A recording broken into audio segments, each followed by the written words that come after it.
दशहरे का नाम सुनते ही हमारे मन में रावण दहन की झलकियां आने लगती हैं और आए भी क्यों ना।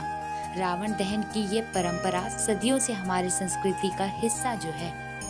देश के चाहे छोटे शहर हो या बड़े, सभी जगह रावण दहन की परंपरा को बड़े हर्ष और उल्लास के साथ निभाया जाता है। लेकिन कई बार इन बड़े बड़े रावण के पुतलों को देखकर मन में एक सवाल उठता है कि इन्हें बनाया कैसे जाता है और इन्हें बनाने वाला कौन है। कौन है वह कारीगर जिसकी कारीगरी के कारण ही हम रावण दहन की परंपरा को निभा पाते हैं। और इन सभी सवालों का जवाब है पश्चिमी दिल्ली का ततारपुर गांव। ततारपुर का यह इलाका अपने रावण बनाने वाले कारीगरों की वजह से ही देश भर में मशहूर है। टैगोर गार्डन और राजौरी गार्डन मेट्रो स्टेशन के बीचों बीच पड़ता ये इलाका दशहरे के 2 महीने पहले से गुलजार होना शुरू हो जाता है।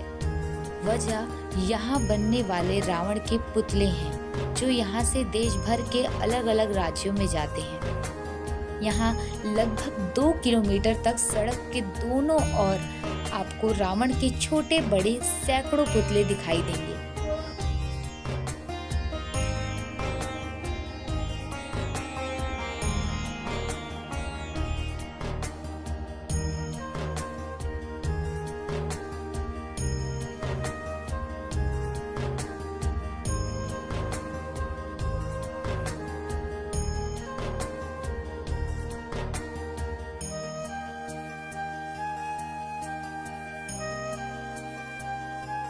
पहले बांस से रावण के ढांचे को तैयार किया जाता है, फिर उस ढांचे को मोटे कागज से कवर कर दिया जाता है और धूप में सूखने के लिए रख दिया जाता है।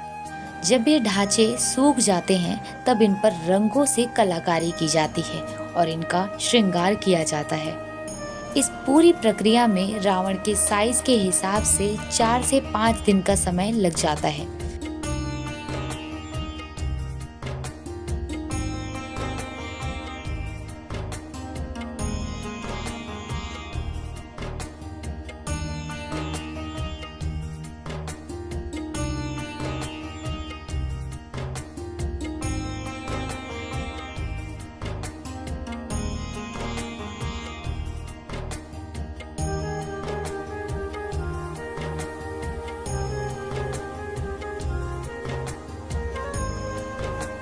रावण के पुतले के तैयार हो जाने के बाद इन्हें बड़े बड़े ट्रक्स में लोड करके अलग अलग राज्यों और रामलीला मैदानों तक पहुंचाया जाता है।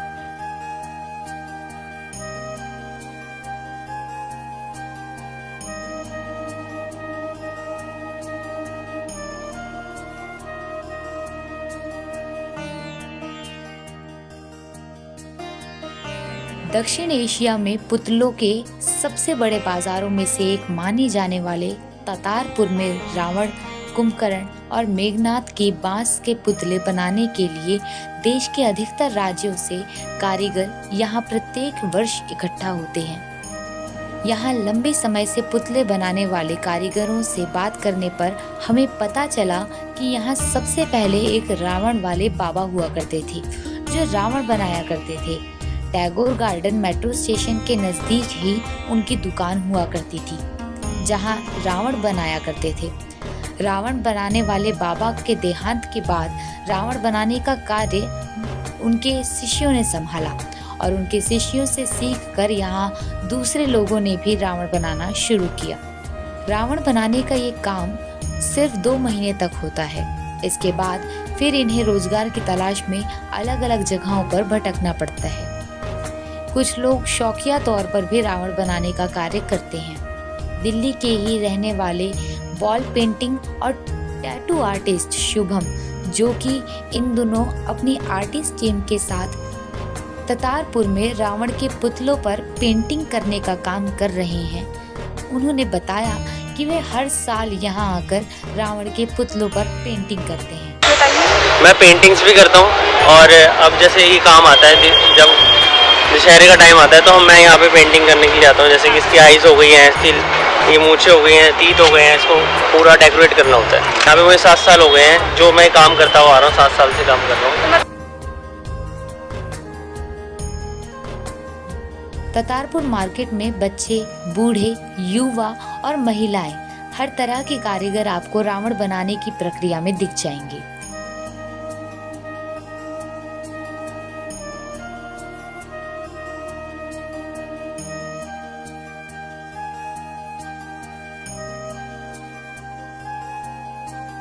यहाँ छोटे छोटे बच्चे भी रावण बनाते और बेचते हुए दिख जाते हैं। 50 रुपए का, ये 150 जिन्हें देखकर एक बार को ख्याल आता है कि स्कूल बैग उठाने की उम्र में ये बच्चे किस तरह अपनी जिम्मेदारियां उठा रहे हैं। यहाँ काम करते हुए कारीगरों को देखकर ये समझ आता है कि जिस रावण दहन को हम अपनी आस्था से जोड़कर देखते हैं, वही रावण इन लोगों की आजीविका का एक आधार है। एक कारीगर के लिए उनकी कलाकृति बहुत मायने रखती है। ये जानते हुए भी कि उनकी ये कलाकृति आग के भेंट चढ़ जाएगी, ये कलाकार ये हर पुतले में जीवंतता लाने का प्रयास करते हैं।